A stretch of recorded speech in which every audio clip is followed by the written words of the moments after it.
Wrong number वाला प्यार episode 107। Italy रोम city.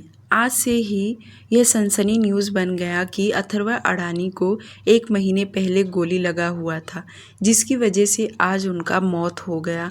और मौत के कारण उनकी गर्लफ्रेंड है जो इस वक्त उनकी प्रॉपर्टी पर कब्जा करके बैठी हुई है, जिसका नाम है शगुन मुखर्जी। यह न्यूज़ इटली में बहुत तेज़ी से वायरल हो गया। सबसे पहले तो यह न्यूज़ बड़े बड़े बिजनेस डीलर को पता चला जो उन लोगों के साथ बिजनेस करते थे, और यह पता चलते ही सब शॉक्ड हो गए थे। बिल्कुल भी किसी को यकीन नहीं हो पा रहा। अथर्व का जो लॉयर था मिस्टर अल्डो, वह यह सब हैंडल कर रहा था, बल्कि माहिर भी सब कुछ हैंडल करने लगा। उन लोगों ने जिस तरह से प्लान किया था, बिल्कुल उनके प्लान के हिसाब से ही सब कुछ चल रहा था। किसी भी तरीके से यह न्यूज़ काया तक पहुंचाना था। आज सभी लोग बिजी थे, बल्कि अथर्व के जो पेरेंट्स थे उन्हें अपने बेटे का मौत सुनकर थोड़ा अजीब लग रहा था, क्योंकि कोई भी पेरेंट्स अपने जीते जागते बच्चे के लिए बिल्कुल भी ऐसे अपशब्द सुनना पसंद नहीं करेंगे। जिसकी वजह से नीलम जी को यह सब बहुत चुभने लगा था। फिर भी फ्यूचर में कोई दिक्कत ना आए, वह यह सब झेलने के लिए तैयार हो गई। वक्त कैसे बीत गया पता भी नहीं चला। अथर्व तो स्टडी रूम में बैठकर लैपटॉप में ये सारी चीज़ें देख रहा था, क्योंकि बड़े बड़े बिजनेस सभी लोग शौक जता रहे थे। किसी को भी यह बातें सुनकर बिल्कुल भी अच्छा नहीं लगा, पर यह नहीं बताया गया था कि उसकी बॉडी इस वक्त कहाँ है, बल्कि हर किसी को यही बता दिया गया था कि उसकी बॉडी इंडिया जा रही है, उसके बाकी की फैमिली सब वहीं है। मिस्टर अर्डो अपने तरीके से सब कुछ हैंडल कर रहे थे, और शाम तक सब कुछ सही तरीके से हो गया। बल्कि जिन जिन लोगों को काम पर लगाया था, हर किसी के मैसेज का रिप्लाई देना, वह ऑटोमेटिक हर कोई रिप्लाई देते जा रहा था। इस काम में डॉक्टर एलिना भी साथ दे रही थी, क्योंकि वही उसका इलाज का सर्टिफिकेट फ्रंट कैमरे पर छाप दिए। शाम 6 बजे अथर्व गार्डन में बैठा था, बल्कि वह अपने मोबाइल पर अभी भी न्यूज़ ही देख रहा था कि उतने में उसके पीछे से शगुन आई।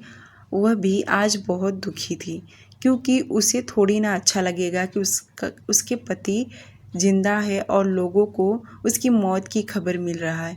ये बात ही ऐसी बातें जो हर किसी को चुभने लगा था। शगुन जाते ही अथर्व के सामने खड़ी हो गई। उसे देखकर अथर्व ने मोबाइल बंद कर दिया और साइड में रख हल्का मुस्कुराते हुए कहा, क्या हुआ? तुम क्यों इतनी अपसेट लग रही हो? शगुन पहले तो अपनी नज़र चारों तरफ घुमाई। जब उसे कोई दिखाई नहीं दिया तो अथर्व के गोद में जाकर बैठ गई और अपने दोनों हाथ उसके गले में डाल बोली, मुझे पता नहीं क्यों बिल्कुल भी अच्छा नहीं लग रहा है यह न्यूज़ सुनकर कि आप। उसने अपनी बात अधूरी ही छोड़ दी। उसे बोला नहीं जा रहा था। वहीं अथर्व मुस्कुराने लगा और कहा, कोई बात नहीं, बस कुछ दिन की बात है, उसके बाद सब कुछ ठीक हो जाएगा। वैसे भी मेरी वाइफ को मेरे मरने की बात सुनकर दुख हो रहा है। अथर्व का इतना कहना कि शगुन उसके गले चिपक गई और रोने जैसी शक्ल बनाकर बोली, क्या आपको ऐसा लगता है कि मैं खुश रहूँगी? अथर्व उसके पीठ को सहलाते हुए बोला, नहीं, ऐसा तो बिल्कुल भी नहीं लगता, पर तुम्हारी तड़प देखकर पता नहीं क्यों सुकून मिल रहा है। उसका इतना कहना कि शगुन उसके गले लिपटी ही उसकी पीठ पर चिंगोटी लेने लगी। उसके ऐसे करने से अथर्व ने अपना राइट हैंड धीरे धीरे शगुन के थाई पर फेरने लगा और अपनी नज़र आसपास देखा। इस वक्त कोई नहीं था। उसने जल्दी से उसके प्लाजो के अंदर अपना हाथ डाल दिया। उसके ऐसे करने से शगुन तुरंत हड़बड़ाकर उसके हाथ को पकड़ी, पर तब तक अथर्व ने अपनी उंगली एकदम अंदर प्रेस कर दिया, बल्कि उसकी उंगली इस वक्त उसके सॉफ्टनेस के पास पहुंच गई। शगुन उसे रोकते हुए बोली, आप क्या कर रहे हैं? ये बेडरूम नहीं है। ये सुन अथर्व टेढ़ा मुस्कुराते हुए बोला, पता है बेडरूम नहीं है, पर यह घर तो मेरा ही है ना, और मैं अपनी वाइफ को कहीं भी प्यार कर सकता हूँ। शगुन धीरे से चिढ़ते हुए बोली, अंदर मॉम डैड हैं, अगर वह गलती से भी बाहर आ गए ना, उन्होंने देख लिया तो क्या सोचेंगे? आपको तो शर्म नहीं है, पर मेरा क्या होगा? अथर्व बोला, मेरी नज़र है, जब वह आएंगे तो मैं अपना हाथ हटा लूँगा। वह फर्स्ट फिंगर से धीरे धीरे उसके सॉफ्टनेस को सहलाने लगा, जिससे शगुन तुरंत आंखें बंद कर ली, क्योंकि अथर्व उसकी कमजोरी को बहुत अच्छे से जानता है। तभी मेन गेट से आर्य तेजी से विला के अंदर आ रहा था, और जैसे शगुन की नज़र आर्य पर गया कि वह तुरंत उसका हाथ पकड़ बोली, जल्दी हाथ हटाइए, आपके भाई आ रहे हैं। शगुन का शर्म के मारे बुरा हाल हो गया कि तभी अथर्व ने भी आर्य को देख लिया, और आर्य अब एकदम उनके सामने आ गया था। अथर्व ने आर्य को देखकर भी अपना हाथ नहीं बाहर निकाला, बल्कि धीरे से कहा, ऐसे ही रहना, वरना उसे समझ जाएगा। शगुन को अब अथर्व के ऊपर गुस्सा आने लगा कि उसका भाई सामने आकर खड़ा हो गया, फिर भी वह हाथ नहीं निकाल रहा। आर्य एकदम उसके सामने आकर रोमांटिक वे में बोला, क्या बात है भाई और भाभी, लव बर्ड्स की तरह आप दोनों यहाँ प्यार कर रहे हैं। शगुन की तो बोलती बंद हो गया। वहीं अथर्व बोला, ऑफ कोर्स आर्य, यही तो उम्र है प्यार करने की। जो सुनकर आर्य बोला, आप दोनों को नहीं लगता आप दोनों को बेडरूम में जाकर प्यार करना चाहिए? ऐसे खुले में प्यार करना गैर कानूनी है।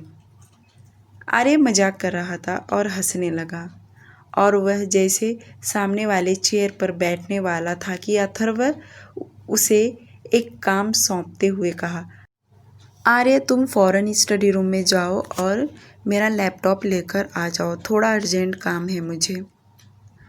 अब अथर्व अपने छोटे भाई को काम दे और वह ना करे, ऐसा तो हो ही नहीं सकता। आर्य तुरंत उठा और विला के अंदर चला गया, और उसके जाते ही अथर्व ने धीरे धीरे फिर से सहलाने लगा। शगुन अब चिढ़ गई थी, क्योंकि सच में आर्य के सामने उसे इतना शर्मिंदगी फील हुआ, पर इतना था कि आर्य को समझ में कुछ नहीं आया, क्योंकि शगुन ड्रेस पहनी हुई थी। अथर्व अपना हाथ निकाल नहीं रहा था। अब शगुन उसका हाथ जबरदस्ती पकड़कर बाहर निकालने लगी। तब जाकर अथर्व ने अपना हाथ बाहर निकाला और अपनी उंगली को हल्का किस करते हुए बोला, रात को बेड पर मिलते हैं। रात का समय। खाना खाने के बाद सभी लोग सोने चले गए। अथर्व और माहिर दोनों स्टडी रूम में बैठकर कुछ इम्पोर्टेंट डिस्कशन कर रहे थे। करीब आधा घंटा उन दोनों को सीरियस होकर इस टॉपिक पर बातें किए। उसके बाद माहिर बोला, अब जाओ तुम भी आराम करो, मैं भी आराम करता हूँ। वैसे भी आज पूरा दिन वेस्ट ही गया है, हर किसी को जवाब दे देकर। दोनों स्टडी रूम से बाहर निकले और अपने अपने कमरे में चले गए। वहीं जब अथर्व अपने कमरे में आया तो शगुन नाइट गाउन पहने तो बेड पर बैठकर अपने मोबाइल में कुछ देख रही थी, और शगुन के पास आया और उसके हाथ से मोबाइल ले साइड में रख दिया। उसे उठाकर बेड पर ले आया। शगुन भी कुछ बोली नहीं, उसे पता था कि अथर्व उसे क्या चाहता है, और जब उसे बेड पर ले जाकर लेटा दिया और खुद भी उसके बगल में लेट गया। शगुन पहले तो उसे रोक रही थी, पर अथर्व बेड पर भला उसे वह कैसे रोक पाएगी, बिल्कुल भी नहीं। अथर्व उसके होठों को चूमने लगा और एक हाथ से उसका नाइट गाउन भी खोलने लगा, और तुरंत उसकी उंगलियां उसके शरीर पर चली गई। थोड़ी देर तक अथर्व उसके साथ फोर प्ले करते रहा। करीब यह सिलसिला 20 से 25 मिनट चला। अब तो शगुन भी करने लगी थी, बल्कि वह भी तैयार हो गई। उसकी यही कमजोरी था कि अथर्व हमेशा उसे रेडी कर लिया करता था, और अथर्व ने अचानक से उसके होठों को छोड़ा और अपनी उंगली उसके सॉफ्टनेस से बाहर निकाला और उसके गाल पर हाथ फेरते हुए बोला, अब सो जाओ। उसका यूँ आधा अधूरा छोड़ने से शगुन उसे घूरकर देखते हुए बोली, आपने हाथ क्यों हटाया? प्लीज़ करो ना। एक्चुअली अथर्व ने जानबूझकर उसका टेस्ट लेने के लिए अपनी उंगली हटाया, क्योंकि वह भी जानता था कि बीच में अगर उसने छोड़ा तो शगुन तड़प उठती है, और वही उसकी तड़प देखना चाहता था। पर अथर्व उसे वापस टच नहीं कर रहा था, जो कि शगुन चिढ़ने लगी। उसके होठों पर अपने होठ रख जोर जोर से काटने लगी। तब जाकर अथर्व माना और हंसा। भला वह क्यों उसे छोड़ेगा। वापस उसके ऊपर टूट पड़ा और धीरे धीरे उसके पूरे शरीर को चूमना चालू कर दिया, और थोड़ी देर के बाद दोनों पूरी तरह इंटीमेट हो गए। अगली सुबह श्याम जी का घर। श्याम जी और माया जी आपस में बातें कर रहे थे कि वीर की माँ ने कितना जल्दी फैसला कर ली कि हमारी बेटी के साथ उनके बेटे की शादी हो जाए। पर वह लोग इतने अमीर हैं कि उनके आगे मुखर्जी परिवार एक टुकड़ा भी नहीं थी। ये सब सोचकर वे लोग परेशान होने लगे, क्योंकि कभी भी रिश्ता अपने बराबरी का ढूंढना चाहिए। माना शगुन और अथर्व की शादी लव मैरिज है, पर जब पेरेंट्स रिश्ता देखते हैं तो वह अपने औकात और अपनी बराबरी का ही देखते हैं। माया जी तो यह सब सोचकर परेशान हो रही थी। वहीं श्याम जी बोले, हमने ज़रूर कुछ अच्छा कर्म किए रहेंगे जो कि हमारी बेटियों को इतने अच्छे परिवार मिल रहे हैं।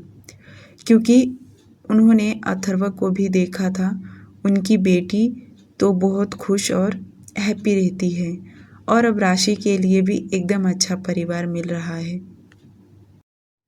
माया जी बोल रही थी, हमें सोच समझकर ही कदम उठाना चाहिए, जल्दबाजी का रिश्ता कहीं दिक्कत ना हो जाए।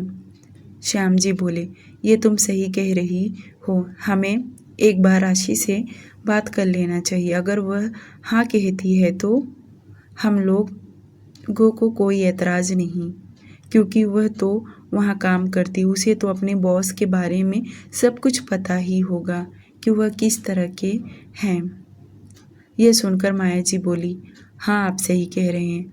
अगर राशि हाँ कहती तो हम वीर जी के घर जाकर उनके परिवार वालों से बात कर लेंगे। कुछ देर बाद वे दोनों राशि को अपने पास बुलाकर वीर के स्वभाव और कैरेक्टर के बारे में पूछने लगे, जो सुनकर राशि वीर के तारीफों के पुल बांधने लगी। जो सुनकर श्याम जी और माया जी को इतना समझ तो गया कि वीर बहुत ही अच्छा लड़का है। श्याम जी बिना हिचकिचाते हुए अपनी बेटी से बोले, राशि बेटी, क्या वीर तुम्हें पसंद है? देखो, अगर तुम्हें पसंद है तो ही हम उनके परिवार वालों से बात करेंगे, यह ना कि बड़ों को यह रिश्ता अच्छा लगा तो हम तुम्हारी शादी करवा देंगे। तुम कहोगी तो ही करवाएंगे, वरना हम उन्हें साफ साफ मना कर देंगे। करीब 1 घंटे तक वे लोग अपनी बेटी से इस टॉपिक पर पूछते रहे, पर राशि को कुछ समझ में नहीं आ रहा कि वह अपने परिवार वालों को क्या जवाब दे, क्योंकि वह वीर की तारीफ तो कर रही थी, पर वह सब चीज़ों में बहुत अच्छा है, पर वह डायरेक्टली कैसे कह सकती कि वह हाँ उसे पसंद है, क्योंकि वीर की तरफ से तो कभी ऐसा कुछ दिखाई ही नहीं दिया। और अगर वह हाँ कहेगी तो वीर क्या ही सोचेगा। यह सब सोचकर उसे अजीब लग रहा था, और वह अपने पेरेंट्स को थोड़ा वक्त मांगी, जो कि उसके पेरेंट्स ने भी उसे वक्त दे दिया। अगले दिन अथर्व के मरने की खबर हर किसी को पहुंच गया तक, और ख़ास करके उसके दुश्मनों को। और जब दुश्मनों को पता चले तो जाहिर सी बात है सबसे ज़्यादा खुशी वही मनाएंगे। और न्यूज़ यही हाईलाइट हुआ था कि उसकी गर्लफ्रेंड ने प्रॉपर्टी के लिए उसके साथ गेम खेला। और उड़ती उड़ती खबर जैसे काया के पास पहुंचा, मानो वह तो शॉक्ड हो गई, क्योंकि गोली तो उसने ही मारी थी। और उसे जब पता चला कि वह मर गया तो उसकी खुशी का ठिकाना ही न रहा। और दूसरी बात, उसे ये भी पता चला कि उसकी प्रॉपर्टी शगुन ने कब्जा कर लिया है। यह बात उसे हजम नहीं हो रहा था, फिर भी उसने यकीन कर लिया, क्योंकि न्यूज़ तो उसी पर बना हुआ था कि वह उसके विला की आज मालकिन बनी हुई है। काया और उसके बॉयफ्रेंड दोनों आपस में बातें करने लगे। लड़की कितनी भोली दिखती थी, पर देखा उसके मरते ही उसने कैसे सांप की तरह उसकी प्रॉपर्टी पर कब्जा कर लिया। काया बोली, हकीकत जानने के लिए हमें सांप के बिल में हाथ डालना होगा कि क्या सही है क्या गलत। उसके घर की सर्वेंट लुसिया को उठाना होगा। 2 दिन बाद सभी लोग अथर्व के मरने का शोक मना रहे थे कि तभी सर्वेंट लुसिया को उसकी बेटी का मैसेज मिला कि उसे कुछ लोग मिलना चाहते हैं। और सर्वेंट लुसिया ये समझ गई कि वह कौन लोग हैं जो उससे मिलना चाहते हैं। वह अथर्व से छुट्टी लेकर अपने घर गई और घर जाकर उसे पता चला कि यह कोई और नहीं बल्कि काया और उसके आदमी का मैसेज आया है। सर्वेंट लुसिया के घर में काया हाथ में पिस्तौल लेकर उसकी बेटी को निशाना बनाकर रखी थी, जो देख सर्वेंट लुसिया रोने लगी और वह गिड़गिड़ाने लगी। तो काया ने उसे सब कुछ सच सच बताने के लिए बोली। सर्वेंट लुसिया रोते हुए बोलना चालू की, पर सर्वेंट लुसिया ने सच सच कुछ नहीं बताया, बल्कि जो उस घर में गेम बना हुआ था उसी के अकॉर्डिंग उसने सब कुछ बताई, जैसे कि सचमुच अथर्व मर गया है और उसके पेरेंट्स बहुत दुखी हैं और उसके मरते ही शगुन ने अपने असली रूप में दिखा दिए। यह सुन काया ने उसके ऊपर यकीन कर ली, क्योंकि पिछली बार भी सर्वेंट लुसिया ने ही उसे बताया था कि अथर्व ने शादी कर लिया है। उसकी वाइफ इस वक्त इंडिया में कोलकाता सिटी में है। इसी तरह काया ने पिछली बार भी उसे डरा धमका कर ये सारी इन्फॉर्मेशन निकलवाई थी। जब अथर्व की मॉम इटली आई थी और उनके लिए कुछ इंडियन सामान लेने सर्वेंट लुसिया मार्केट गई और इसी बीच में उससे कुछ लोगों ने उठा लिया। पर इस बार सर्वेंट लुसिया ने कुछ भी सच नहीं बताया, बल्कि जो झूठ घर वालों ने बोला था वही सर्वेंट लुसिया ने बताया, ताकि वह चाहती थी कि इस बार काया की झूठ का पर्दाफाश करें। लुसिया के इतना बताने के बाद काया ने उसे छोड़ दिया, बल्कि उसकी बेटी को भी छोड़ दिया और वह वहाँ से चली गई। उसके जाने के बाद सर्वेंट लुसिया ने सोची क्यों नहीं वह इस बार अथर्व को सब कुछ सच सच बता दे, और वह अपनी बेटी को लेकर विला के लिए निकल पड़ी। जब वह विला आई तो रोते रोते सब कुछ बता दी कि पिछली बार काया ने किस तरह उसे धमकी देकर सच्चाई निकलवाया था। अगर वह नहीं बताती तो उसकी बेटी को वे लोग मार देते, जिसके कारण उसे बताना पड़ा। पर आज उसने ऐसा कुछ नहीं किया, उसकी बेटी ने भी बताया। अब जाकर अथर्व को समझ में आया कि इतनी इन्फॉर्मेशन काया को कैसे मिला। अथर्व को गुस्सा भी आया कि सर्वेंट लुसिया को पहले ही ये सब बता देना चाहिए था, पर उसने कुछ उसे कहा नहीं, और तो और उसे कुछ पनिशमेंट भी नहीं दिया, क्योंकि उसकी बेटी अभी बहुत छोटी थी और कोई भी अपने बच्चों के लिए ये सब कर ही देता है। पर अथर्व ने एंटोनियो को इंस्ट्रक्शन देते हुए कहा कि सिक्योरिटी थोड़ी टाइट कर दो और इस बार ट्रेनर गार्ड को हायर करें, क्योंकि इस बार काया का रफा दफा करना था। धीरे धीरे वक्त बीत रहा था। अब काया खुले सांड की तरह घूम रही थी। उसे तो यही लगा कि अब वह खुला पंछी की तरह उड़ सकती है, क्योंकि पहले उसे अथर्व का डर भी था, जो कि अब बिल्कुल भी नहीं है। वही शगुन से मिलना चाहती थी कि कितनी बड़ी वह झूठी और गद्दार निकली। पहले तो अथर्व को पति मान ली थी और उसके मरते ही सारी प्रॉपर्टी हजम कर ली। उसने शगुन के लिए एक मैसेज छोड़ी जो कि शगुन को मिल गया और वह मैसेज शगुन ने अथर्व और माहिर को दिखा दी, जो देखकर वह दोनों शॉक हो गए कि काया शगुन से मिलना चाहती है। अथर्व डर रहा था, शगुन को अकेले नहीं जाने देना चाहता था, पर माहिर ने रिक्वेस्ट करते हुए कहा कि शगुन को उसके पास जाने दो, वरना वह हाथ नहीं आएगी और इस बार कोई गलती नहीं होगा, इस बार हम उसे पकड़ लेंगे। पर अथर्व तैयार नहीं हो रहा था। अगर बात उसकी होती तो यह सब काम कर लेता, पर बात शगुन की थी और वह उसे अच्छे से जानता है कि वह कहाँ कमज़ोर है और कहाँ स्ट्रांग है। बट ऐसे मामलों में तो वह कभी पड़ी नहीं, कभी यहाँ से वह बाहर तक नहीं गई थी। उसे यह सब चीज़ों का नॉलेज नहीं है, जिसके लिए अथर्व कोई रिस्क नहीं लेना चाहता था। अथर्व शगुन को काया के पास भेजने के लिए तैयार नहीं हो रहा था, तो वहीं माहिर उसे रिक्वेस्ट करने लगा और शगुन भी अब तैयार हो गई थी, क्योंकि उसके वजह से ही तो काया अपने मकसद में कामयाब हुई थी और अब शगुन चाहती थी कि अपने जरिए ही उसे सबक सिखाएं। अथर्व को शगुन के लिए बहुत डर लग रहा था, पर अब शगुन और माहिर दोनों उसकी बातें नहीं सुन रहे थे। आखिरकार अब अथर्व भी मान गया। डर तो उसे बहुत था, वह जानता था कि अंजाम बहुत बुरा हो सकता है।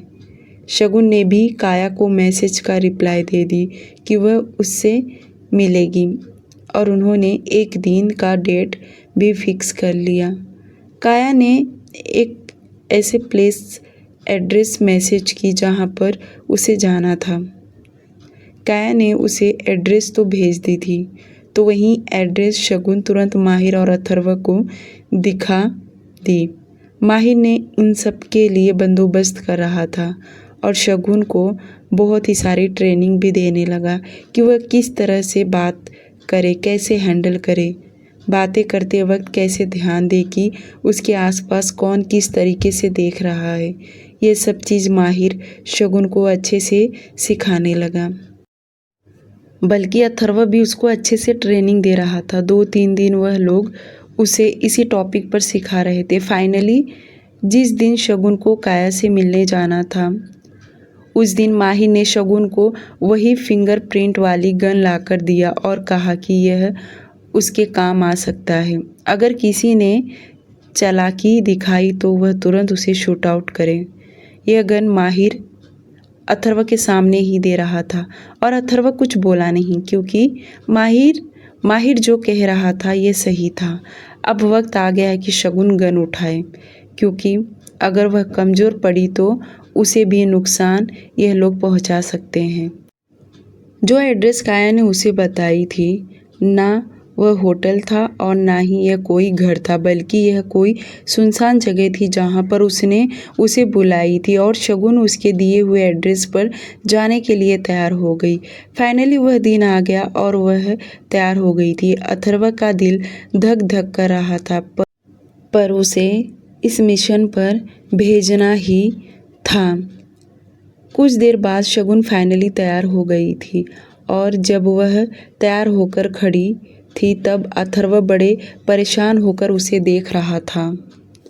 वहीं शगुन स्माइल करते हुए अथर्व के गले चिपक गई, क्योंकि वह मौत के मुंह में जाने का फैसला जो कर ली थी। अथर्व भी उसे टाइटली हग कर लिया। 5 मिनट तक वे दोनों इसी तरह एक दूसरे से चिपके रहे। उसके बाद अथर्व ने शगुन को अपने आप से दूर किया और उसके माथे पर हर जगह किस करने लगा। थोड़ी देर के बाद उसका दरवाज़ा खटखटाने की आवाज़ आया, तो सर्वेंट लूसिया उन दोनों को बुलाने के लिए आई थी। अथर्व ने शगुन का हाथ पकड़ के नीचे लेकर गया। नीचे सभी लोग खड़े थे, यहाँ तक कि उसके पेरेंट्स भी। उन्हें भी इस बात के लिए बहुत दुख था कि शगुन लड़की है और तो और उसे इन सब चीज़ों के बारे में ज़रा भी नॉलेज नहीं। ये लोग कितने बड़े माफिया हैं, खड़े खड़े लोगों को गायब कर देंगे, पता भी नहीं चलेगा। और शगुन तो उनके सामने एकदम मासूम बच्ची है। किसी का भी दिल नहीं कर रहा था कि शगुन को उनके पास भेजे, पर हालात ही कुछ ऐसे थे कि भेजना ही पड़ रहा है। शगुन ने अथर्व के पेरेंट्स के पैर छूकर आशीर्वाद लिए। उसके बाद एक नज़र अथर्व को देखी। अथर्व शगुन को अपने गले लगा लिया। वह अंदर से बहुत दुखी था। वह भूल गया कि उसके पेरेंट्स या घरवाले सभी यहाँ मौजूद हैं। वह एक बार फिर से उसने उसे अपने गले से चिपका लिया। शगुन को शर्मिंदगी आने लगा। वहीं माहिर ने कहा, अथर्व, शगुन को जाने दो। जो सुनकर अथर्व ने उसे छोड़ा। वह जल्दी से विला से बाहर निकली। बाहर एक ड्राइवर कार लेकर खड़ा था। यह दूसरा नया ड्राइवर था। अगर एंटोनियो और तेजा को भेजते तो काया को पूरा शक हो जाता कि उनका प्लान कुछ है, इसलिए दूसरा ड्राइवर रखा गया था। शगुन जाकर कार में बैठ गई और देखते ही देखते कार विला से बाहर निकला। उसके जाते ही माहिर अथर्व दोनों स्टडी रूम में आ गए और उन्होंने लैपटॉप ऑन किया और शगुन को ट्रेस करने लगे, क्योंकि मोबाइल तो अभी भी उसके पास था। प्रॉब्लम आगे चलकर आ सकता है, इसलिए उन दोनों ने उसके कपड़ों में माइक्रो साइज का कैमरा लगा रखा था। यह बात शगुन को भी नहीं पता था। यह काम अथर्व ने रात को ही किया था, क्योंकि वह जानता था अगर उसने शगुन को बताया तो वह डर कर पूरा प्लान चौपट कर सकती है, क्योंकि उसकी नज़र न चाहते हुए भी कैमरे के पास जाएगा और वह डर घबरा के कुछ भी हरकतें कर सकती है। यह बात तो उन दोनों ने उससे शेयर नहीं किया।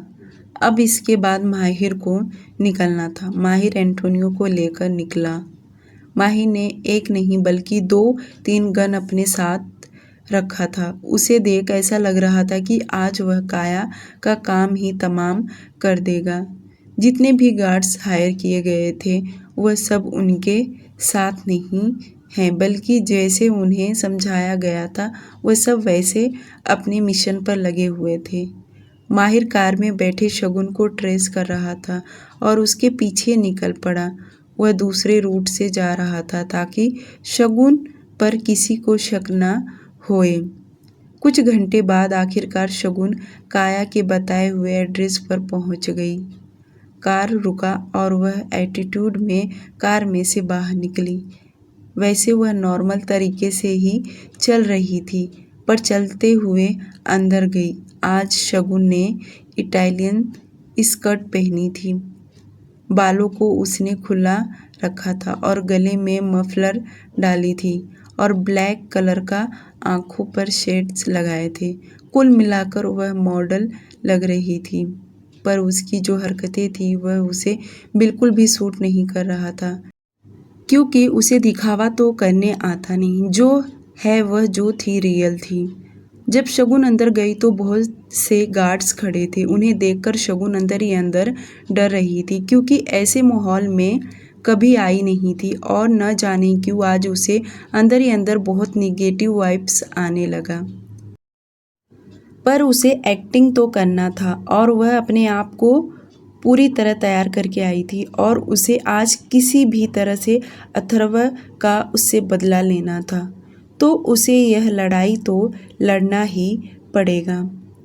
माहिर ने शगुन को बहुत अच्छे से ट्रेनिंग दिया था और जैसे शगुन काया के सामने गई तो काया शैतानी हंसी हंसते हुए बोली, वेलकम शगुन मुखर्जी। लगा नहीं था कि तुम्हारे साथ वापस मुलाकात होगा, बट देखो किस्मत का खेल कि मुझे तुमसे मिलना पड़ रहा है। क्या बात है, मैंने तुम्हें पहली बार देखी थी तब ही समझ गई थी तुम में कुछ तो खास बात है, इसलिए तो अथर्व तुम्हारे पर लड्डू हुआ है। काया यह सब बोलते हुए शगुन के करीब आ गई थी और वहीं शगुन बच्चों की तरह स्माइल करते हुए बोली, हेलो हाय बात में बोलना, पहले बैठने के लिए तो कहो। इतनी दूर से आ रही हूँ, ना कुछ खाने पीने के लिए पूछ रही हो, सिर्फ उस अथर्व का नाम लेकर मेरा मूड खराब कर रही हो। शगुन का इतना कहना कि काया ने सबसे पहले उसे अपने गले लगा ली। उसके बाद उसे चेयर पर बैठने के लिए बोली और अपने सर्वेंट गार्ड से शगुन की खातिरदारी करने में जुड़ गई। डियर लिसनर, आज के लिए सिर्फ इतना ही। प्लीज़ इस स्टोरी को लाइक और चैनल को सब्सक्राइब करना ना भूलें।